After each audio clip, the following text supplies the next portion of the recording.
Imagine this. Sofia in a $50,000 wedding dress, about to wed her dream man, when he whispers, "I can't do this," and flees, leaving a hidden note that unearths her father's criminal empire. What started as heartbreak became a high-stakes fight for justice. You have to hear how it unfolds. I'm grateful to share this, Eliza. It's been a journey of betrayal and strength, but I'm proud of how I turned fear into action. Let's dive into the story that changed everything.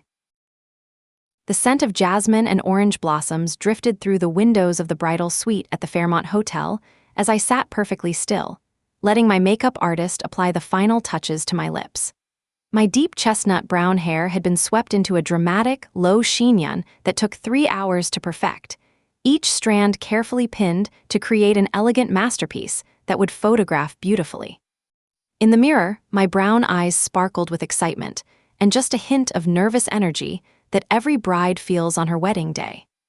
"You look absolutely radiant, Mija," my mother whispered in Spanish, tears already threatening to ruin her own makeup. She adjusted the cathedral veil that had been in our family for 3 generations, the delicate lace catching the morning light streaming through the hotel windows. My wedding dress was everything I had dreamed of since I was a little girl playing dress-up in my grandmother's closet in Buenos Aires. The $50,000 Valentino gown was a masterpiece of ivory silk and hand-sewn pearls, with a bodice that hugged my curves perfectly before flowing into a train that required 2 people to carry.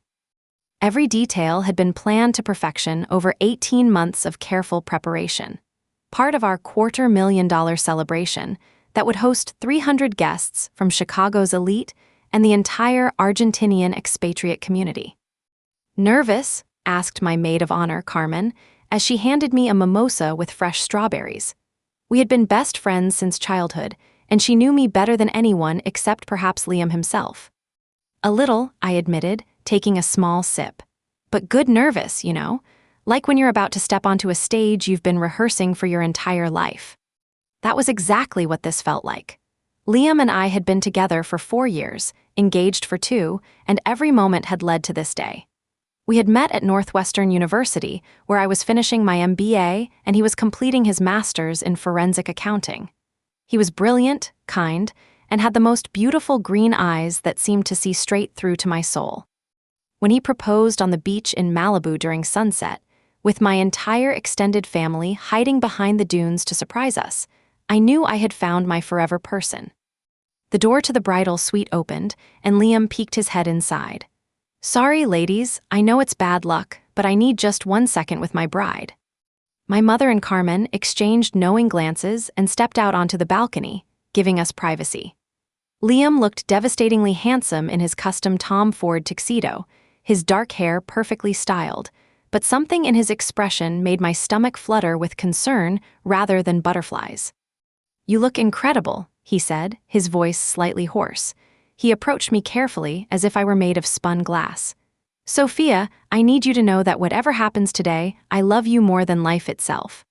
"Whatever happens?" I laughed, reaching up to straighten his bow tie. "It's our wedding day, baby.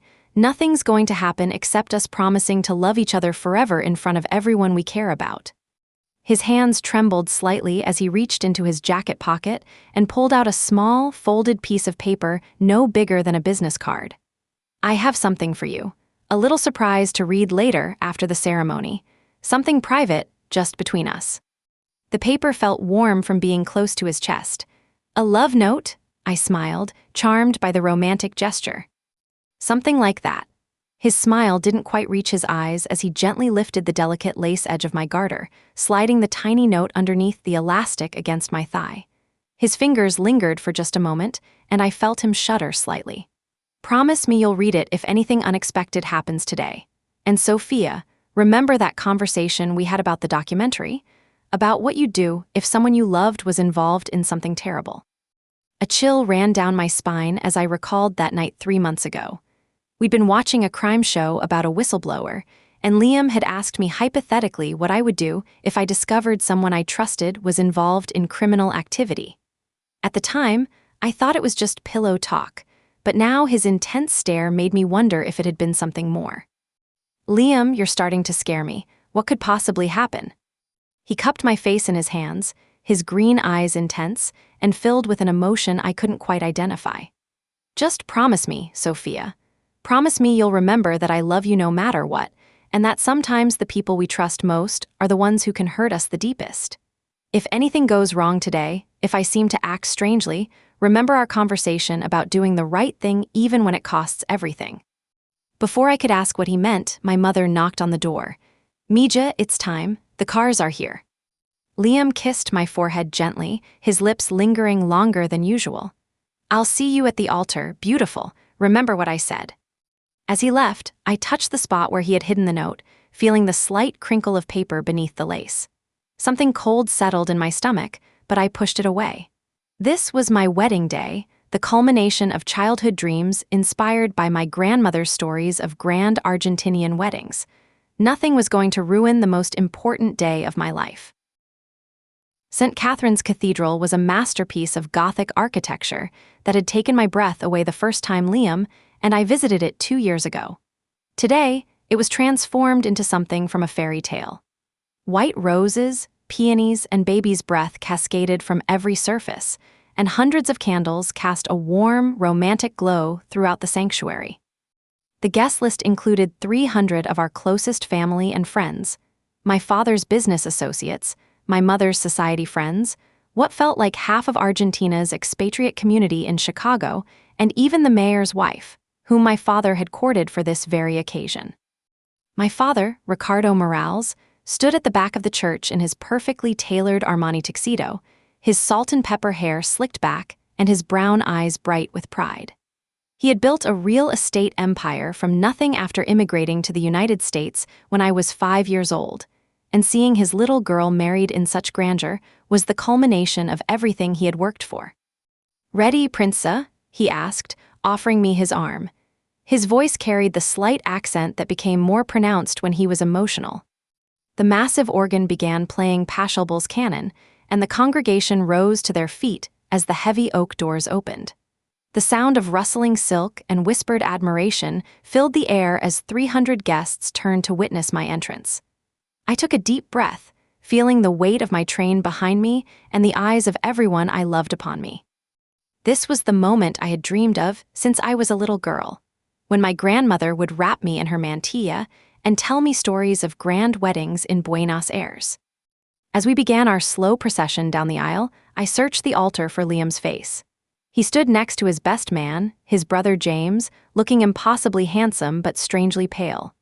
Even from this distance, I could see something was wrong.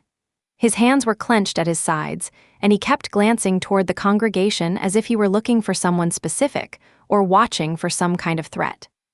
My father's grip on my arm tightened slightly as we passed the third row, where some of his business partners sat.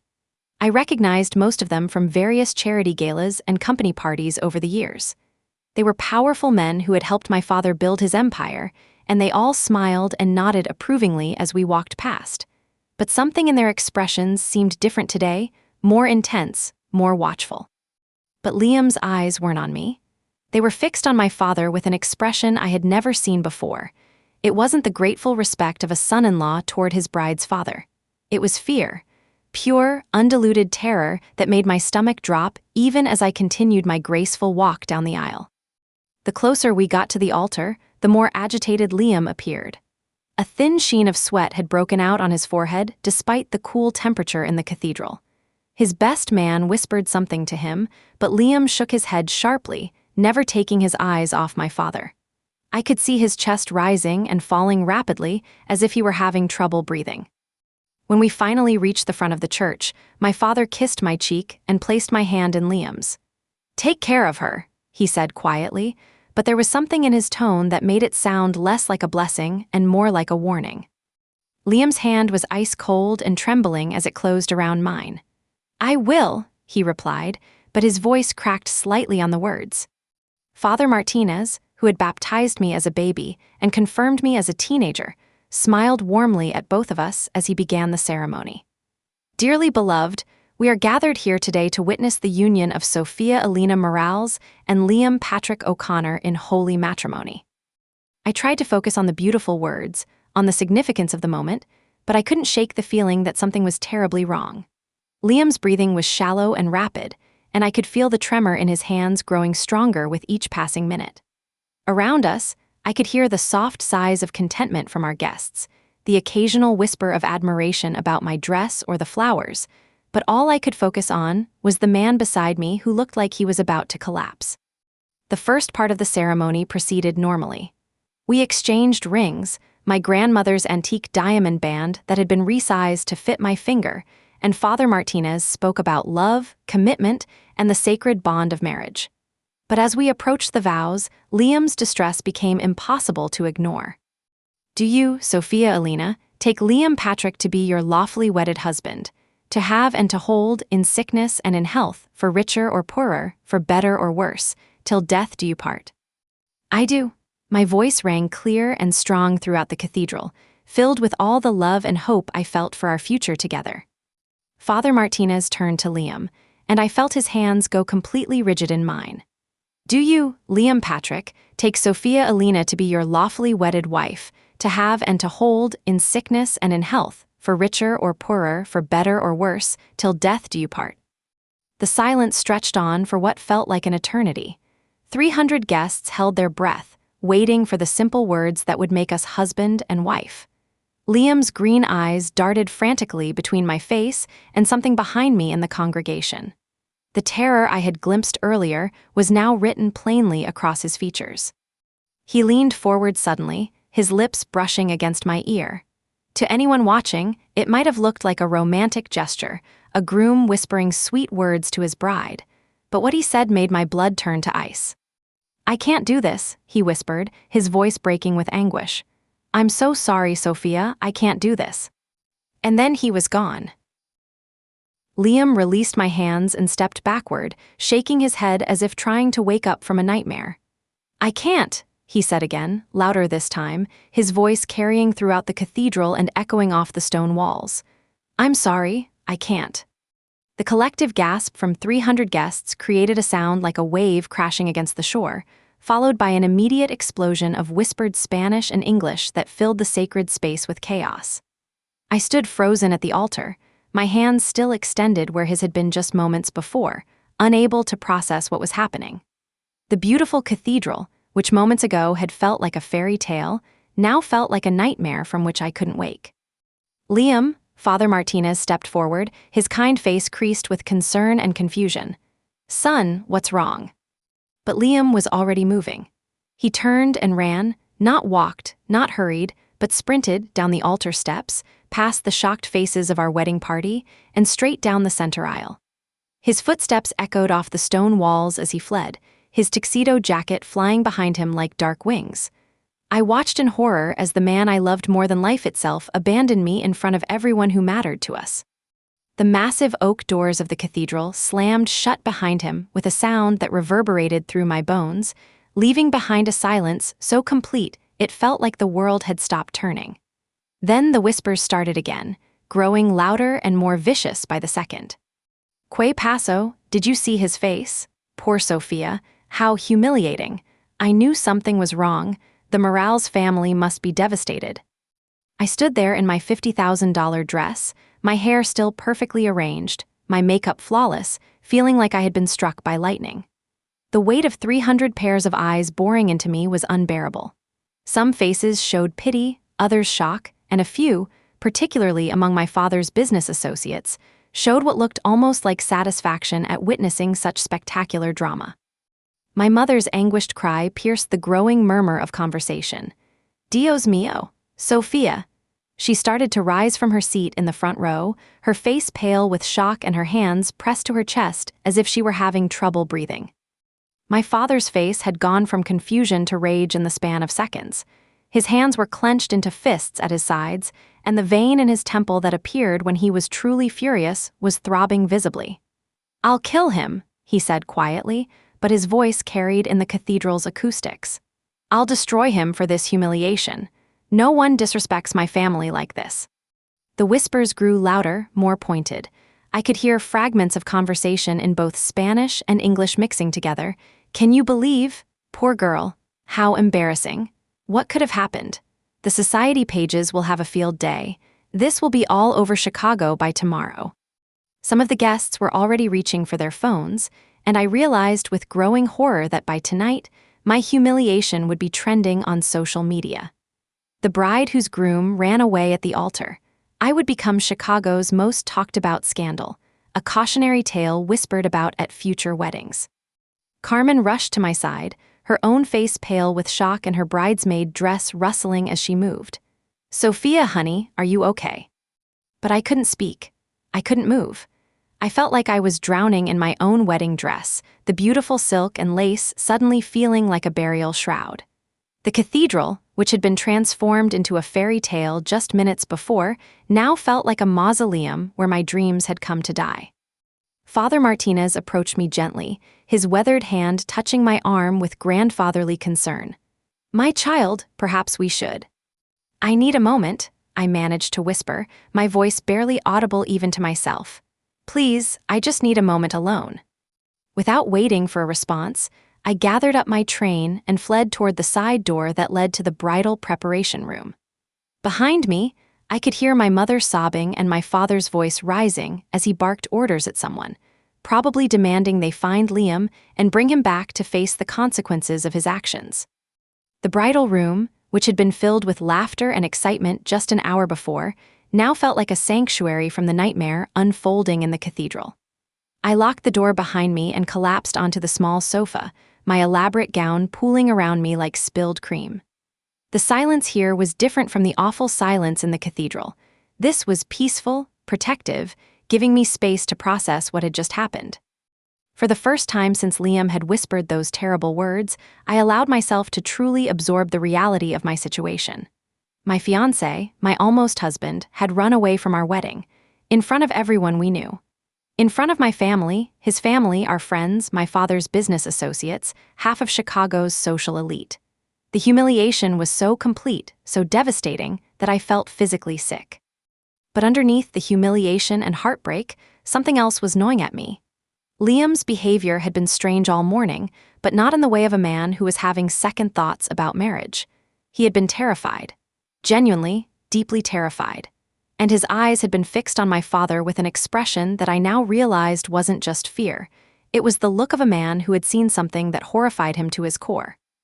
I shifted on the sofa, and the small piece of paper he had hidden in my garter crinkled against my leg. The note. He had made me promise to read it if anything unexpected happened. Well, this certainly qualified as unexpected. With shaking hands, I reached beneath the layers of silk and tulle, finding the delicate lace garter that had belonged to my grandmother. The paper was folded so small it was barely larger than a postage stamp, and Liam's familiar handwriting was cramped and urgent. What I read changed everything I thought I knew about my life. The note contained just a few lines, written in Liam's careful accountant's script, but the words hit me like physical blows. "Sofia, they have Chloe. If you're reading this, I couldn't go through with it. Address, 1247 W. Monroe St., Suite 304. Password, Rosario 1996. Follow the plan we discussed. Trust no one, especially your father. I love you. L." My hands began to shake so violently that I nearly dropped the paper. Chloe, Liam's younger sister, the sweet 25-year-old graduate student who was supposed to be my maid of honor, but had mysteriously come down with food poisoning the night before. The sister who had been like family to me for the past 4 years, who called me her future sister-in-law and helped me pick out my wedding shoes just last week. They have Chloe. The words swam before my eyes as the implications crashed over me like a tidal wave. Someone had kidnapped Liam's sister and was using her as leverage to... What? To force him to marry me? That made no sense. Unless... Trust no one, especially your father. I felt like I was falling through space. Everything I thought I knew about my life suddenly revealed as an elaborate lie. My father, the man who had walked me down the aisle just minutes ago, who had built an empire to give his family everything they could ever want, who had been so proud to see me married in such grandeur, was somehow involved in kidnapping the sister of the man I loved. But why? What could my father possibly want with Liam that would require such extreme measures? The answer came to me with sickening clarity as I remembered that conversation 3 months ago, the one Liam had referenced this morning. We had been watching a crime documentary about a whistleblower who had exposed a massive corruption scheme, and Liam had asked me, with unusual intensity, what I would do if I discovered that someone I loved was involved in criminal activity. "I'd want proof," I had said without hesitation. "I'd want to know the truth, no matter how much it hurt, and if they were really guilty, I'd want them to face justice. Even if it meant losing everything," he had pressed, his green eyes searching my face. "Especially then, what's the point of having everything if it's built on lies?" At the time, I thought it was just pillow talk, the kind of philosophical discussion couples have when they're getting to know each other's values. Now I realized it had been a test, and apparently I had passed. Liam was a forensic accountant, one of the best in Chicago. He specialized in uncovering financial crimes, following paper trails that others missed, exposing fraud and money laundering operations.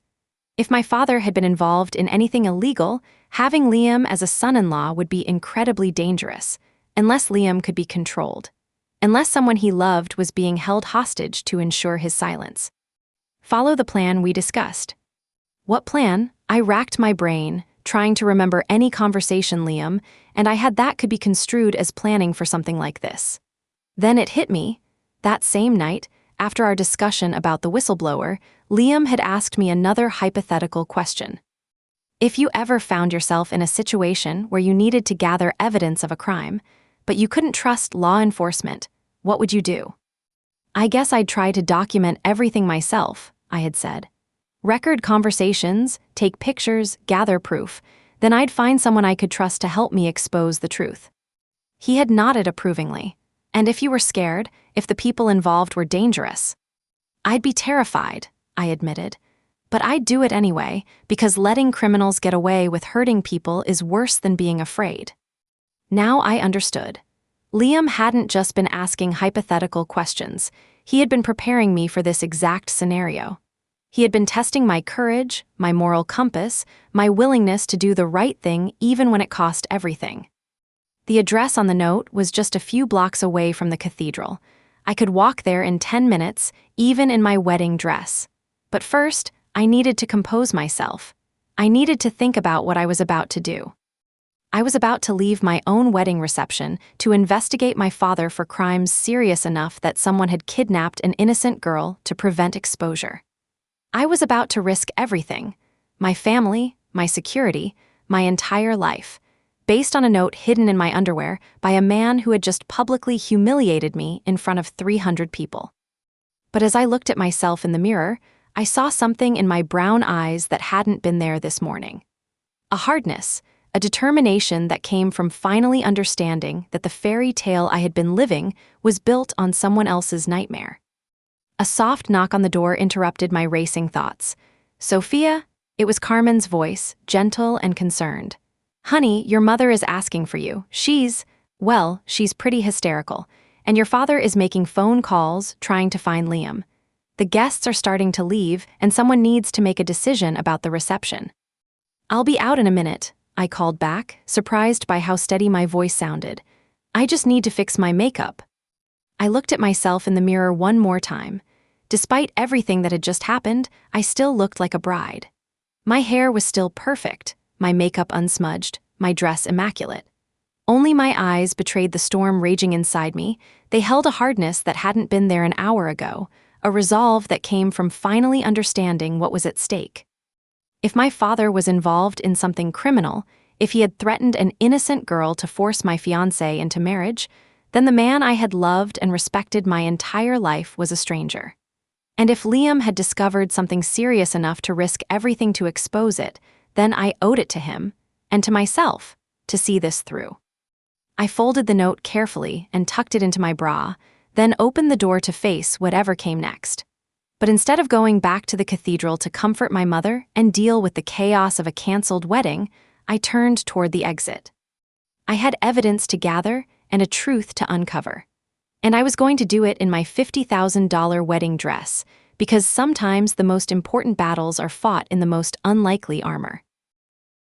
The walk to 1247 W Monroe Street should have been impossible in a full wedding gown, but adrenaline and determination made me feel like I could have climbed Mount Everest in the elaborate dress.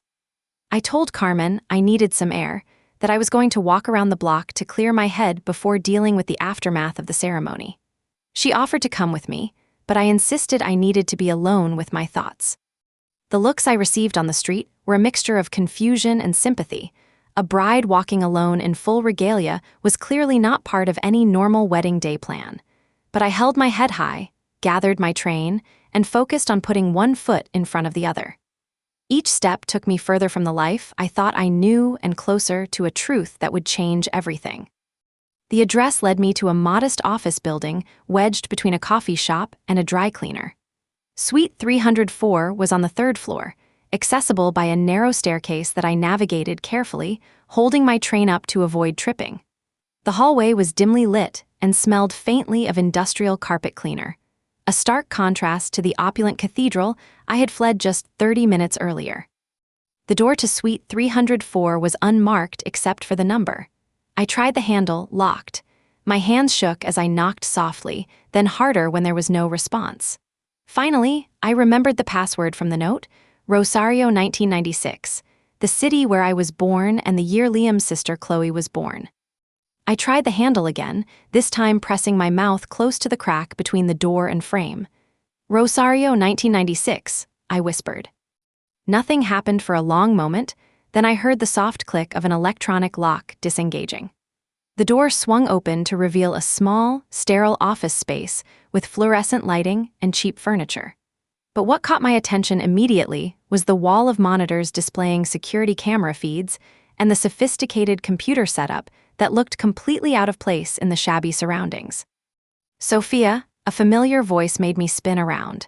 James, Liam's older brother and best man, emerged from behind a partition, his tuxedo jacket removed and his sleeves rolled up. Relief flooded his face when he saw me. "Thank God you came. Liam was right about you." "James, what is this place? Where's Liam? The note said someone has Chloe." "Slow down," he said, guiding me to a chair with surprising gentleness. "I know this is overwhelming, but I need you to stay calm while I explain. Liam is safe. He's at a secure location with federal agents. And Chloe," he paused, his expression grim. "Chloe is safe too, but just barely. We got to her about 6 hours ago." "Federal agents?" My head was spinning. "I don't understand. What's going on?" James sat down across from me, his expression serious. "Sofia, your fiancé isn't just a forensic accountant. For the past 18 months, he's been working undercover with the FBI's Financial Crimes Division. They recruited him specifically to investigate your father's business operations." The words hit me like a physical blow.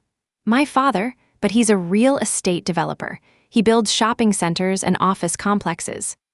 That's what he wants everyone to think. In reality, Ricardo Morales runs one of the most sophisticated money laundering operations in the Midwest. He uses his real estate projects to wash money for drug cartels, human trafficking rings, and international crime syndicates. The FBI has been trying to build a case against him for years, but he's been too careful, too insulated. I felt like I was going to be sick. The room seemed to tilt around me as childhood memories flashed through my mind. My father working late into the night, the expensive gifts that seemed to appear out of nowhere, the business associates who always made me feel uncomfortable. "You're lying. My father would never." "Look at the monitors, Sofia." James pointed to the wall of screens. "We've been documenting everything for months. Your father doesn't just launder money, he's directly involved in some truly horrific crimes." The screens showed various locations I recognized: my father's office, several of his construction sites, even the parking garage of our family's condominium building. But what I saw on those screens made my blood run cold. Men in expensive suits exchanging briefcases filled with cash. Trucks arriving at construction sites in the middle of the night, unloading cargo that clearly wasn't building materials. And in one particularly clear feed, my father himself shaking hands with a man I recognized from FBI wanted posters. A known arms dealer with ties to international terrorism. The plan was for Liam to marry into the family and gain access to the inner circle. James continued, his voice heavy with the weight of deception. "Your father has been careful to keep his illegal activities separate from his legitimate business, but a son-in-law would eventually be brought into the fold. Liam would have been able to gather the evidence needed to bring down the entire operation. But something went wrong, I said, my voice barely above a whisper. Your father figured it out. We're not sure how, but sometime in the last week, he realized Liam was investigating him. Instead of calling off the wedding or having Liam arrested, he decided to use it as leverage. He had Chloe kidnapped yesterday morning and told Liam that if he didn't go through with the marriage and then help cover up the money laundering operation, she would be killed. The room was spinning around me. Everything I thought I knew about my life was a lie. My father was a criminal who funded terrorism and human trafficking. My fiancé was an undercover agent. My wedding had been part of an elaborate FBI sting operation, and I had been nothing more than an unwitting pawn in a game I didn't even know was being played. Why didn't anyone tell me? I asked, anger starting to cut through the shock. Why was I kept in the dark about all of this? James looked uncomfortable.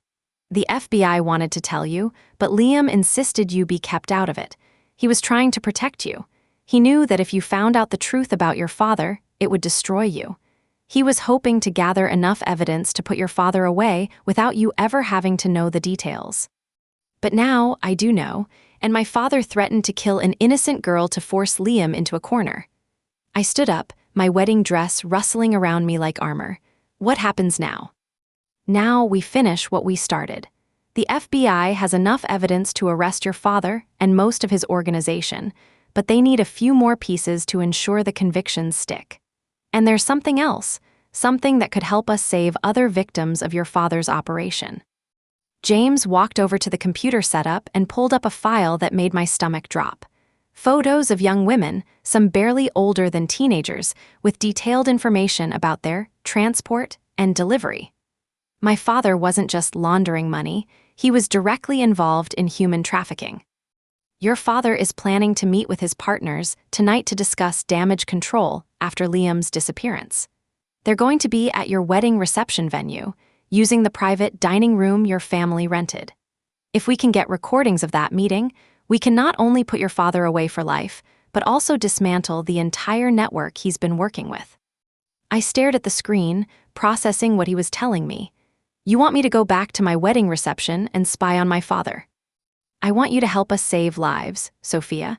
Your father's operation has been responsible for trafficking dozens of women and children. The money he launders funds operations that destroy families and communities.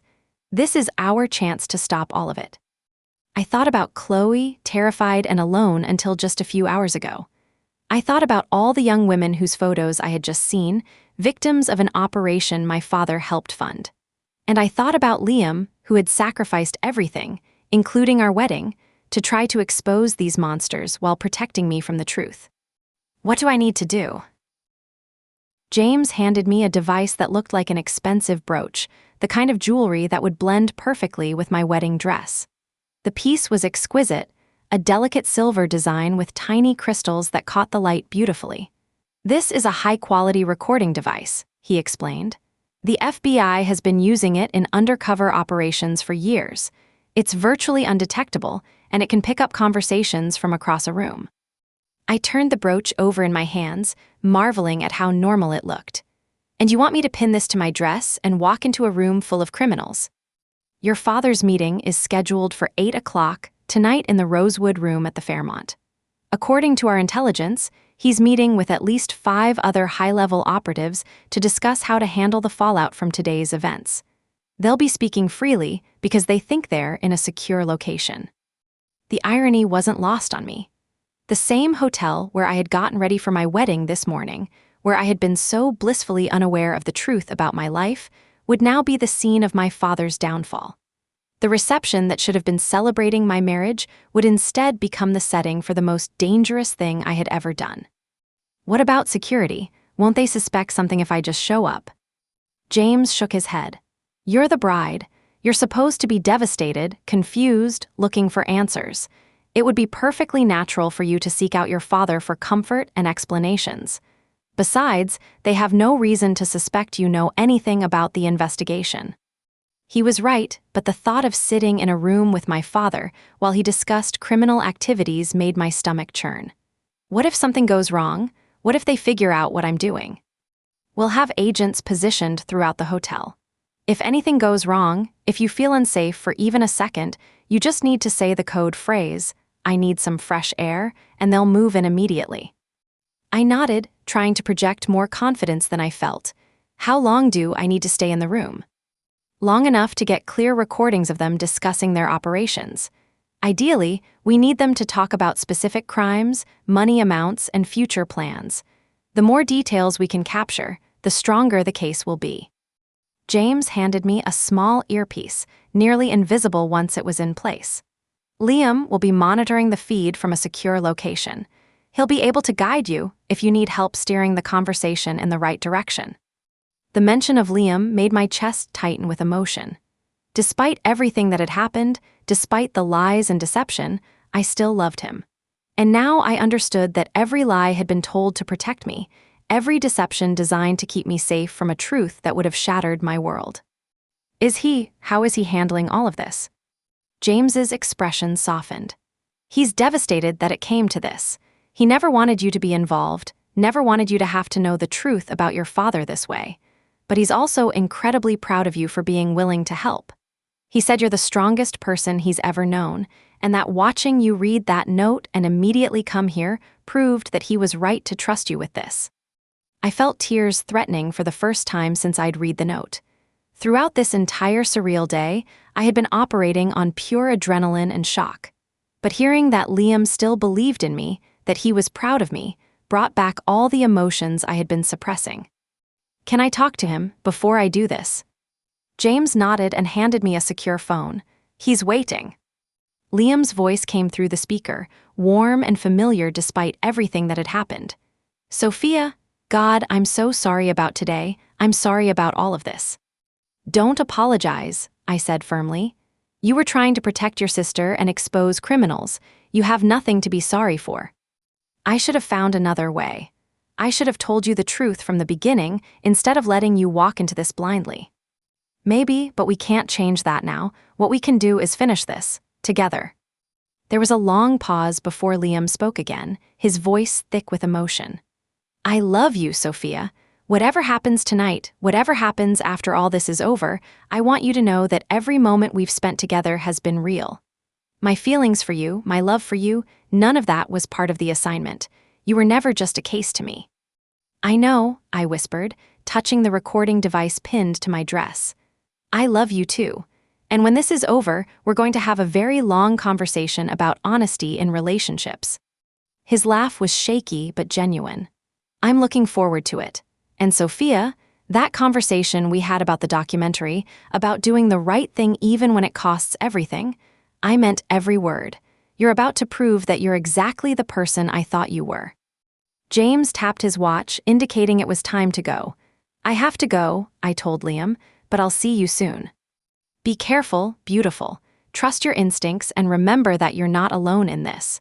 I'll be listening to every word, and if anything feels wrong, just say the code phrase. I handed the phone back to James and stood up, smoothing down my wedding dress. The irony of wearing my dream gown to spy on my father wasn't lost on me, but there was something fitting about it too. This dress had been meant to represent the beginning of my new life with Liam. Now it would serve as armor while I fought for that future. Are you ready? James asked. I pinned the recording device to my bodice, positioned the earpiece, and checked my reflection in the darkened computer monitor. I still looked like a bride, but now I felt like a warrior. The scared, naive girl who had walked down the aisle this morning was gone. In her place stood a woman who was ready to face the truth, no matter how much it hurt. I'm ready. The Fairmont Hotel's lobby was still decorated with the elaborate floral arrangements from our wedding reception, a cruel reminder of how this day was supposed to have ended. White roses and peonies that had cost thousands of dollars now seemed to mock me as I walked through the marble halls in my wedding dress, drawing stares and whispers from hotel staff and guests who recognized me from the society pages. The bride whose groom ran away at the altar. By tomorrow, I would be Chicago's most talked-about scandal. But tonight, I had more important things to worry about than gossip. Tonight, I was going to help bring down a criminal empire, even if it meant destroying my own family in the process. The Rosewood Room was on the hotel's executive floor, accessible only by private elevator. I had been there before for family celebrations and business dinners, but tonight it felt like entering enemy territory. The recording device felt heavy against my chest, and I could hear my heartbeat in the tiny earpiece James had given me. "Sofia, can you hear me?" Liam's voice came through clearly, calm and reassuring. "Yes," I whispered, pretending to check my lipstick in the hallway mirror. "You're doing great. Remember, act emotional but not hysterical. You're looking for comfort and answers from your father. Let them think you're just a devastated bride seeking consolation." I took a deep breath and knocked on the heavy wooden door of the private dining room. The conversation inside immediately stopped, and I heard my father's voice calling out in Spanish. "Quien es?" "It's me, Papa, it's Sofia." The door opened to reveal my father, his tuxedo jacket removed and his usually perfect hair slightly disheveled. Behind him, I could see 5 other men seated around the mahogany table, their faces a mixture of surprise and concern at my unexpected arrival. The room reeked of expensive cigars and tension. "Mija," my father said, his voice softening as he took in my appearance. "What are you doing here? You should be at home, resting. This has been a terrible day for you." "I couldn't rest," I said, allowing my voice to break slightly. "I keep thinking about what happened today, trying to understand why Liam would do such a thing. I need answers, Papa. I need to know what's going on." My father glanced back at the men around the table, then stepped aside to let me enter. "Gentlemen, you remember my daughter, Sofia. Sofia, these are some of my business associates. We were just discussing some complications that have arisen." I recognized most of the faces from various social events over the years, but seeing them in this context made my skin crawl. There was Marcus Delacroix, who owned a chain of restaurants that my father had helped finance. Vincent Torino, a construction contractor who worked on many of my father's projects. And sitting at the far end of the table, a man I had never met but whose face was familiar from FBI wanted posters, Anton Kozlov, a suspected arms dealer with ties to Eastern European crime syndicates. "Please sit," my father said, pulling out a chair next to him. "We were just discussing the unfortunate events of today." As I settled into the chair, I could hear Liam's voice in my earpiece. "Perfect positioning, Sofia. The device should pick up everything clearly from there." "I still can't believe he just ran away like that," I said, dabbing at my eyes with a tissue. "We were so happy together, I thought he loved me." Vincent Torino leaned forward, his expression sympathetic but his eyes cold. "Sometimes people aren't who we think they are, sweetheart. Your boyfriend, he was asking a lot of questions lately. Questions about your father's business, about our operations." My father shot Torino a warning look, but the damage was done. "What kind of questions?" I asked, trying to sound confused rather than alarmed. "Nothing for you to worry about," my father said quickly. "Just business matters." Liam was curious about the real estate development process. But Anton Kozlov spoke up from the end of the table, his accent thick and menacing. The boy was no real estate developer. He was asking about money flows, about our overseas partnerships. He was asking the wrong questions to the wrong people. "Anton," my father warned, but Kozlov continued. "We should have dealt with this weeks ago, Ricardo. Instead, you let sentiment cloud your judgment because he was fucking your daughter." The crude language made my father's face flush with anger, but I forced myself to remain calm. In my earpiece, I could hear Liam's sharp intake of breath. "He's a forensic accountant," I said quietly. Maybe he was just trying to understand the business he was marrying into. Marcus Delacroix laughed harshly. "Forensic accountants don't just try to understand businesses, honey. They investigate them. They look for irregularities, for signs of fraud or money laundering." The words hung in the air like a confession. My father looked furious that his associates were speaking so freely in front of me, but it was too late to take back what had been said. "Are you saying my father's business is involved in money laundering?" I asked, putting just the right amount of shock and disbelief in my voice. "Your father's business is involved in a lot of things," Kozlov said with a cold smile. "Real estate development is just the legitimate face we show to the world.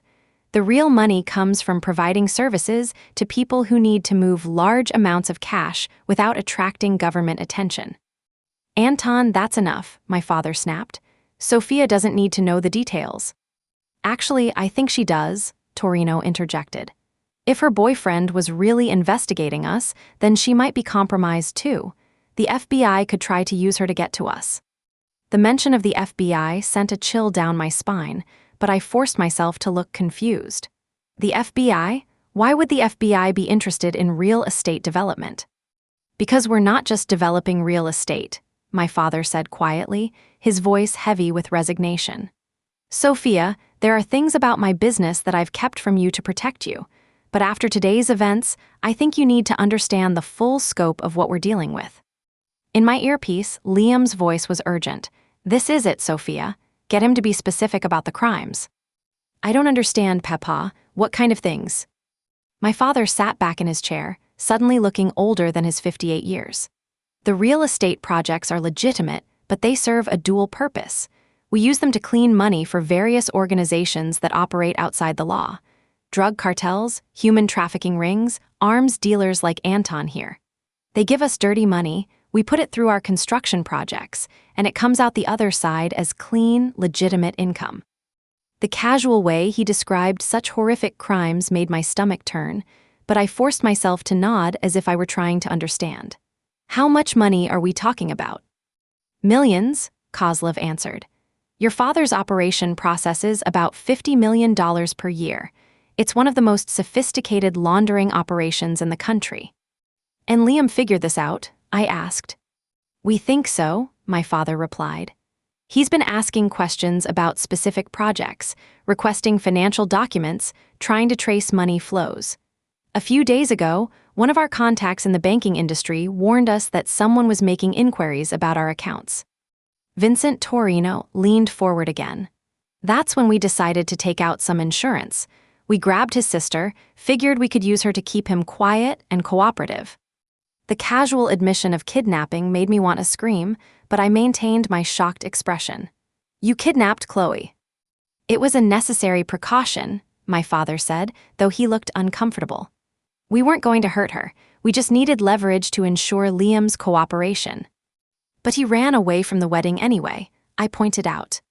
"Which means he chose his sister's life over his own future," Kozlov said with grudging respect. "Admirable, but ultimately futile. We still have ways of dealing with the problem." "What kind of ways?" I asked, dreading the answer. "The kind that ensure he can't testify against us," Torino said with a cold smile that made my blood run cold. In my earpiece, Liam's voice was strained. "Sofia, you need to get out of there. Now, say the code phrase." But before I could speak, my father's phone rang. He answered it quickly, his expression growing darker with each passing second. When he hung up, his face was pale. "Gentlemen," he said quietly, "we have a problem. The FBI just raided the warehouse on Cicero Avenue. They have our books, our computers, everything." The room erupted in angry voices and accusations.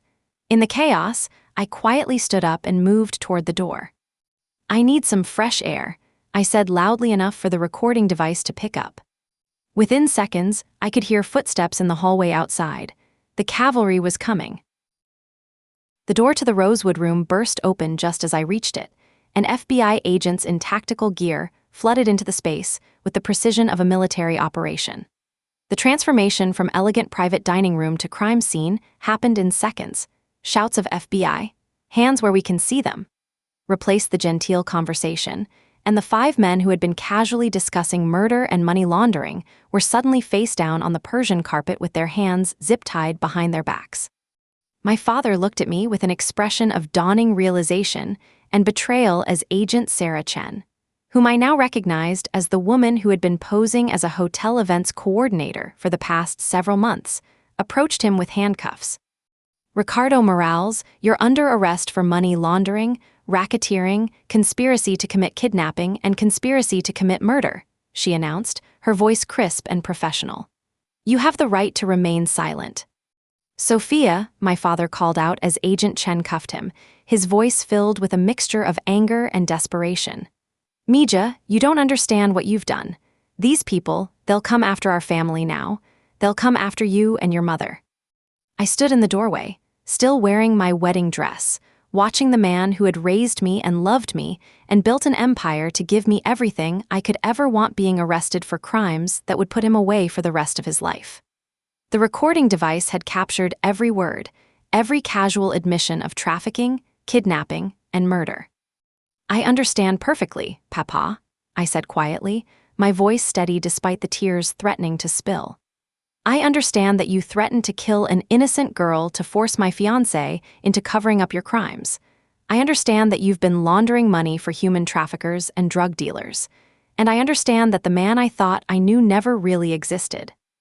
The recording device had captured everything: specific dollar amounts, detailed descriptions of criminal operations, and most damning of all, their casual discussion of murdering Liam to prevent him from testifying.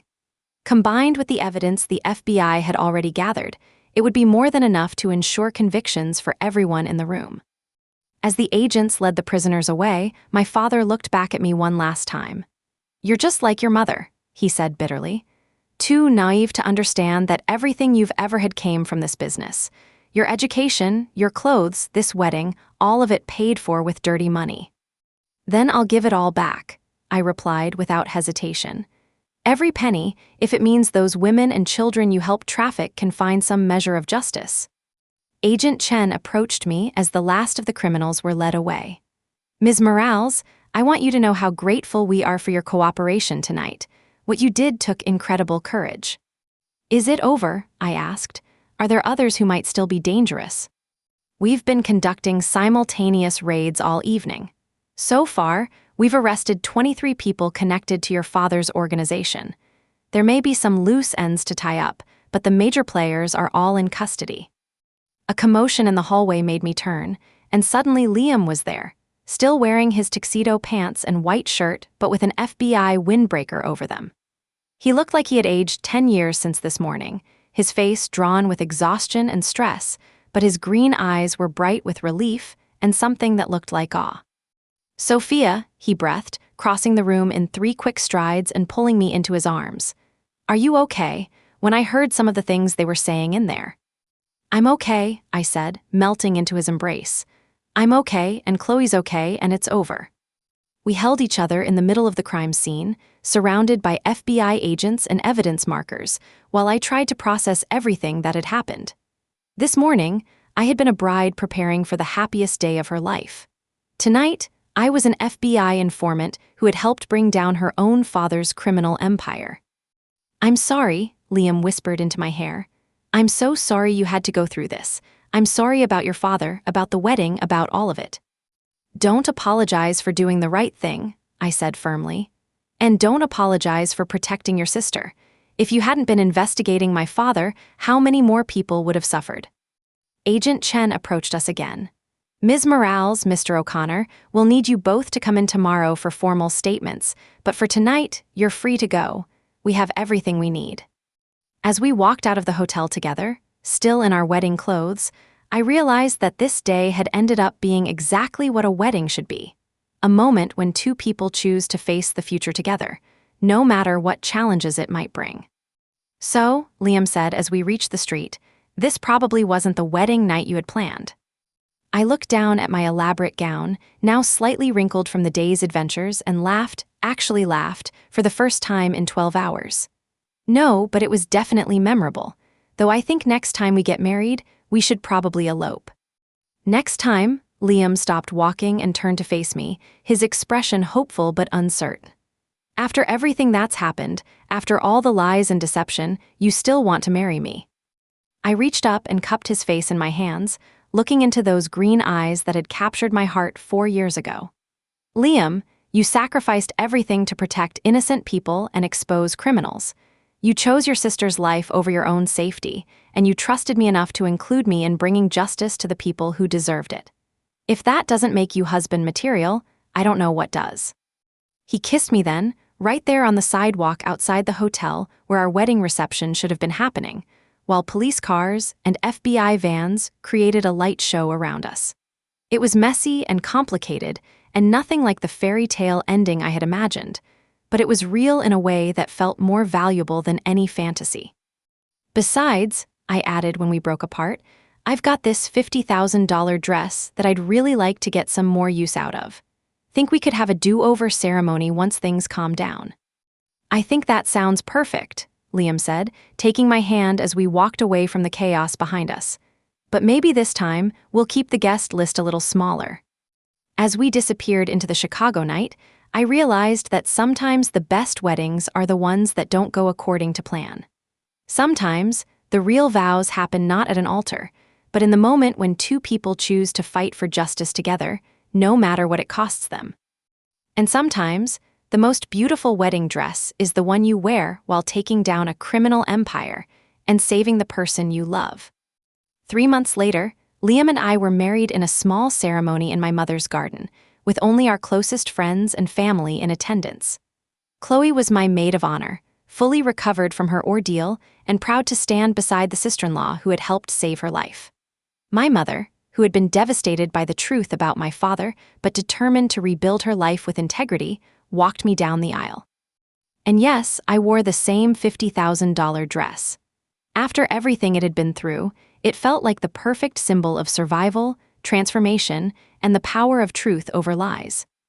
The note that Liam had hidden in my lingerie that terrible morning was now framed in our bedroom.